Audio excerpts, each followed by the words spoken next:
যে ঘটনাস্থলে তারা শুটিং সেটে তারা আমাদেরকে স্ক্রিপ্ট দিবে।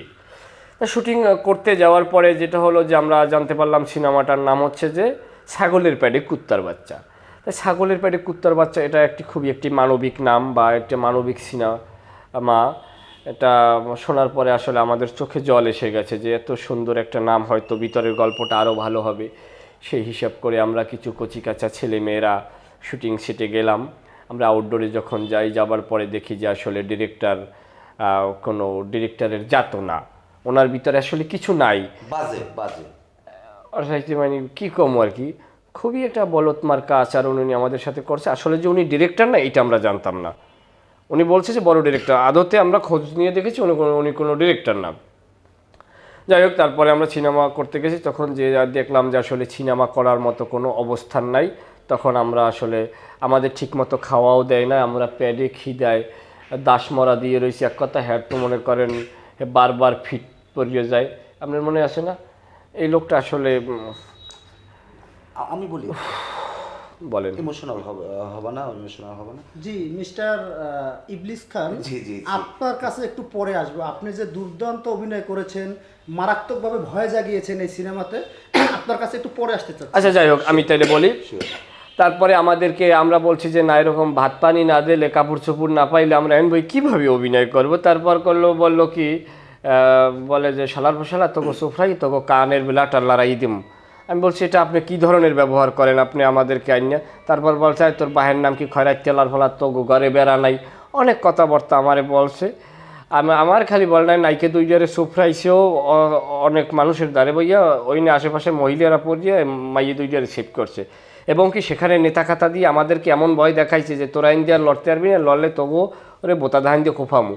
এই এক প্রকারে আমরা ভয় পাইয়া সেইখানে শুটিং করতে বাধ্য হয়েছি। আমরা একবেলা, প্রত্যেক দিন আমরা একবেলা করে খাবার পাইছি, 2 সিঙ্গারা 5 টাকা, এই দিয়ে আমাকে নাড্ডা ঠিক রেখে আমরা শুটিং করে আসছি। আসলে এখানে উনি কোনো ধরনের আমাদেরকে সহযোগিতা করে না, আমরা যা করার তা নিজেরা করছি, স্ক্রিপ্ট আমরা করছি, অভিনয় আমরা করছি। আসলে না খাইয়ে একটা মানুষ ক্ষুধার যন্ত্রণা নিয়ে আসলে কী ধরনের সিনেমা করবে আমার বোধগম্য নয়।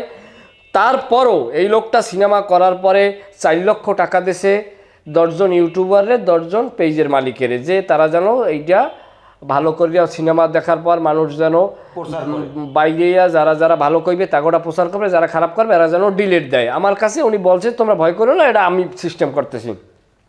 এবং 200 মানুষকে সে প্রায় 7 থেকে 8 লাখ টাকা দিয়েছে যে সিনেমাটা দেখে তারা যেন কান্নায় ভেঙে পড়ে, আবার যেন বলে, কারণ সিনেমাটা তো খুবই লাভ স্টোরি সিনেমা ছিল, রসায়ন ছিল, কি ছিল না, অ্যাকশনও ছিল, অ্যাকশন ছিল। তো অ্যাকশন তো অবশ্যই ছিল, কিন্তু আসলে কি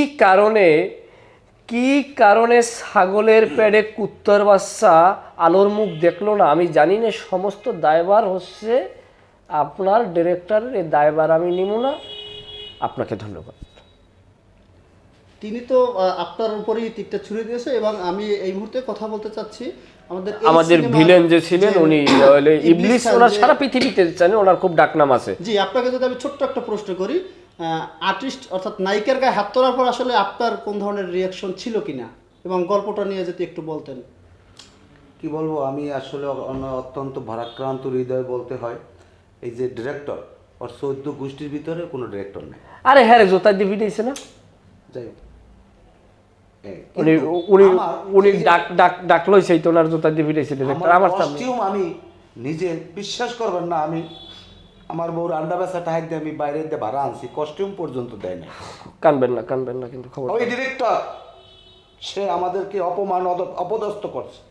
সে বলছে খালি অপমান করছে, আপনার জোতা দিয়ে দিয়েছে, সেটা কইবেন না। আমি চাইছি আমি নায়িকের নিয়ে নির্জনে নিয়ে যাব, আমি উঠেই নিয়ে যাব। সে বলছে না, নিতে পারবে না, আমার চোখের আড়াল করা যাবে না। সেখানে উনি ব্যর্থ হয়েছে নাকি?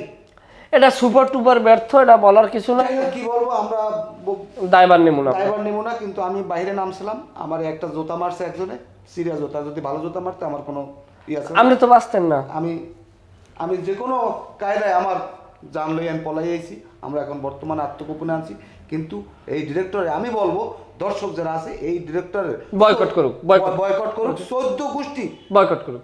বয়কট করে দাও, যেন ওর কোনো সিনেমা তো ভালো ওরা বয়কট করে দাও। বয়কট করে পৃথিবী থেকে শেষ, আমরা কথা কই না, কারণ মিডিয়ার সামনে তো। জি, আরেকটু যদি আপনাকে না না, আর আপনি নিয়েন না কথা। ঠিক আছে, ধন্যবাদ। আমরা আর জি, কিছু জি, বলতে চাই না। জি, হিরো সাহেব আপনাকে অসংখ্য ধন্যবাদ। আসেন, জি, আমরা- আমাকে সময় দেওয়ার জি, জন্য জি, হিরো আপনি- সাহেব ভাই, আপনাকে অসংখ্য ধন্যবাদ। অনুরোধ ভাই, আপনি বলবেন না যে আমরা কোথায় আছি? না কোথায় আমরা আবার আমাকে পায়খানায় লন, আমরা আত্মগোপনে আছি আর পায়খানার মধ্যে